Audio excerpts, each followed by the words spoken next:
c'est la chose la plus folle que j'ai jamais entendue. C'est ce que lui disent toutes les personnes à qui il raconte cette histoire. Vous me direz ce que vous en pensez à la fin de la vidéo. Salut à tous les amis, c'est Values et on se retrouve pour un nouveau thread d'horreur. J'espère que celui d'hier vous a plu et que celui-ci ne va pas non plus vous décevoir. Cette fois-ci, elle sera normalement un petit peu plus longue, je le vois là que je vais en chier à la raconter. Oh, le montage. Vous connaissez mon amour pour les threads de camping, alors que je ne suis pas du tout un homme de camping. Mais bref, c'est cette petite sensation qu'on a quand on est tout seul dans les bois que j'aime bien venir chercher et vous procurer. Évidemment, si la vidéo te plaît à la fin, je t'invite à mettre un pouce bleu et à t'abonner si c'est pas encore le cas. Bah allez, on y va. Cette histoire s'est passée en 2008 et est arrivée à Jonathan qui vivait dans l'Oregon. Là où il habite, ça n'a pas vraiment d'importance car c'était un énorme fan de nature et sa plus grosse envie, c'est de partir à l'aventure dès ses 18 ans. Malheureusement, la vraie vie, ça se passe pas comme ça. Il a 18 ans, mais il a pas fini son diplôme, et ses parents lui disent qu'il doit le terminer, après il fera ce qu'il veut. Ils sont vachement sympas. Jonathan passait tous ses week-ends à faire des randonnées en solo parce qu'il avait pas réussi à trouver des personnes avec la même passion que lui aux alentours, et il aimait bien d'ailleurs cette petite sensation de solitude. Il explique qu'en 2007 est sorti un film qu'il adore, c'est son film préféré, c'est Into the Wild. Ça raconte l'histoire d'un jeune homme qui a décidé de quitter sa vie d'avant pour partir à l'aventure et se retrouver lui-même à travers la nature. Autant me dire que Jonathan, ça lui parle. Bref, on arrive à la fin de l'année scolaire et Jonathan a obtenu son diplôme mais n'a qu'une seule idée en tête, c'est le jeter à la poubelle et partir en randonnée. Il décide d'affronter la totalité de la Californie du Sud. Ses premières semaines de randonnée se sont très bien passées, il a rencontré des serpents, des ours, il a passé la frontière mexicaine d'un côté, de l'autre, d'un côté, de l'autre, d'un côté. Le pire qu'il ait eu, c'est une légère déshydratation, mais ça ne l'a jamais découragé. Or que moi je bois toutes les 2 minutes quand je vous filme un thread. Ça faisait maintenant de longues semaines que Jonathan était parti et il se retrouve dans une forêt au nord de la Californie. Il est surpris quand, dans un virage, il retrouve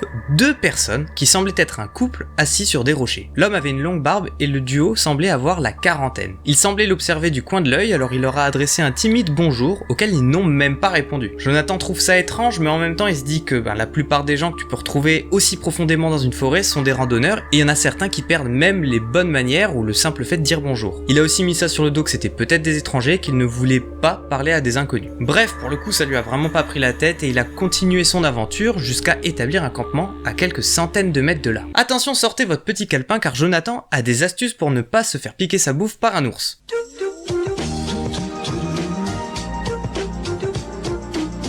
Attachez la nourriture dans un arbre à environ 2-3 mètres de haut, c'est tout. Ouais, c'est tout.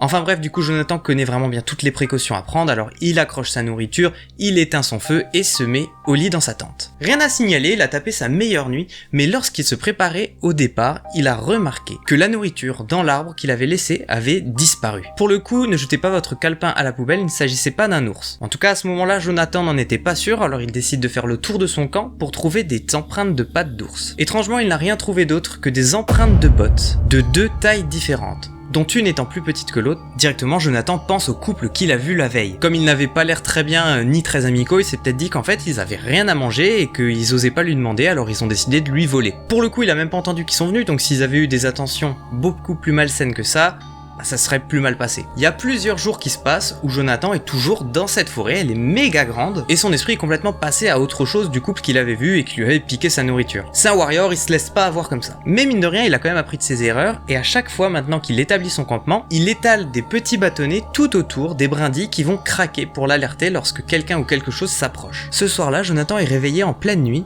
par des bruits de brindilles qui craquent. Instinctivement, il attrape son couteau de chasse et s'attend au pire. D'un autre côté, il essaye de se détendre en se disant que ce genre de bruit, perdu au milieu de la forêt, est tout à fait normal. Il se rassure même en se disant que c'est tellement plus plausible que ce soit un animal qu'un être humain qu'il en rigole presque. Il en rigole jusqu'à ce qu'il entende et discerne distinctement des chuchotements. Impossible de déterminer l'endroit exact d'où il venait, mais c'était sûr. Quelqu'un était là en train de chuchoter. Il entendait les bruits de pas se rapprochant de sa tente. Il s'attendait au pire quand soudain, le calme plat. Plus de chuchotements, plus de bruit de pas.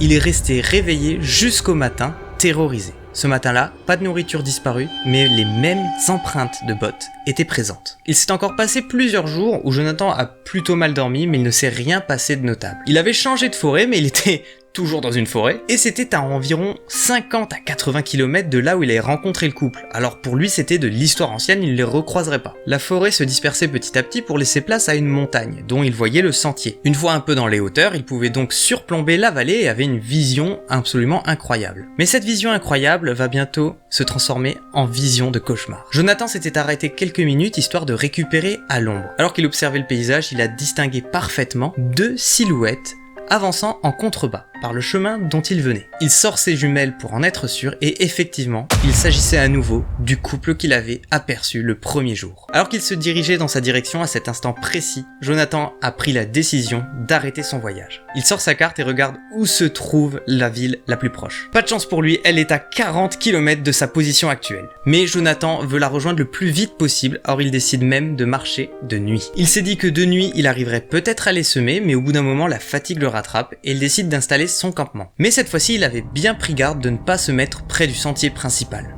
Après quelques heures dans sa tente, il arrive enfin à trouver le sommeil, mais ce n'est que de courte durée car il se fait réveiller par les brindilles qui craquent. À nouveau les chuchotements et les bruits de pas qui se rapprochent de sa tente, et il se dit que cette fois-ci, c'est foutu pour lui. Lorsque brutalement, une lampe torche vient éclairer sa tente. À l'instant même où elle pénètre la toile de sa tente, elle s'éteint, comme si les personnes avaient été surpris de tomber sur la tente. Jonathan n'attend pas de voir ce qui va se passer, il attrape son couteau de chasse et se met à courir tout droit dans le noir. À ce moment-là, il commence à entendre des bruits de pas se rapprochant en courant de la tente. Il regarde derrière lui pour apercevoir deux silhouettes s'engouffrant dans sa tente.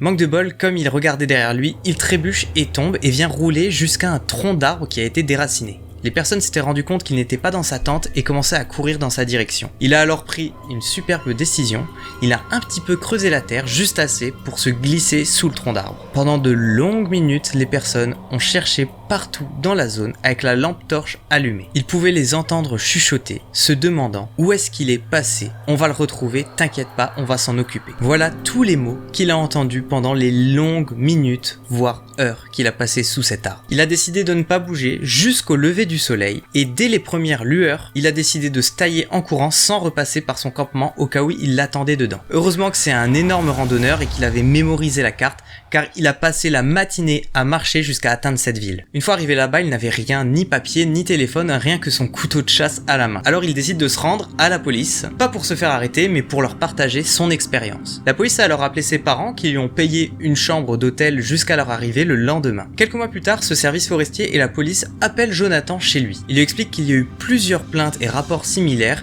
du matériel et de la nourriture qui disparaissaient des campements. Tout ce que les personnes trouvaient étaient des empreintes de pas, mais ils n'ont jamais été confrontés à un couple ou à qui que ce soit. Encore est-il qu'à l'heure d'aujourd'hui, il est tourmenté entre sa passion pour la randonnée et l'expérience horrible qu'il a vécue.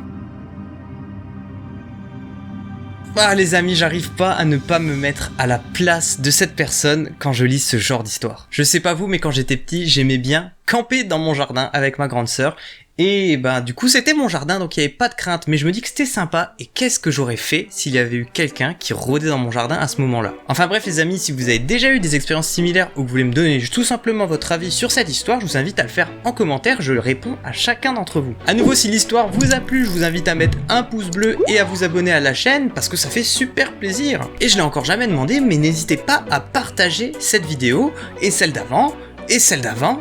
Et bref, vous avez compris, le défi des 30 jours me rend un petit peu gaga alors qu'on est qu'au deuxième jour. Mais enfin bref, ça me ferait super plaisir que de plus en plus de personnes découvrent cette série des 30 jours, donc n'hésitez pas à partager. Ça me fend le cœur, mais je dois déjà vous laisser, il faut que j'aille tourner la 3e vidéo. Et monter celle-là. Enfin bref, j'espère que la vidéo vous a plu, je vous embrasse et je vous dis à demain pour un nouveau thread d'horreur. C'était Values, ciao.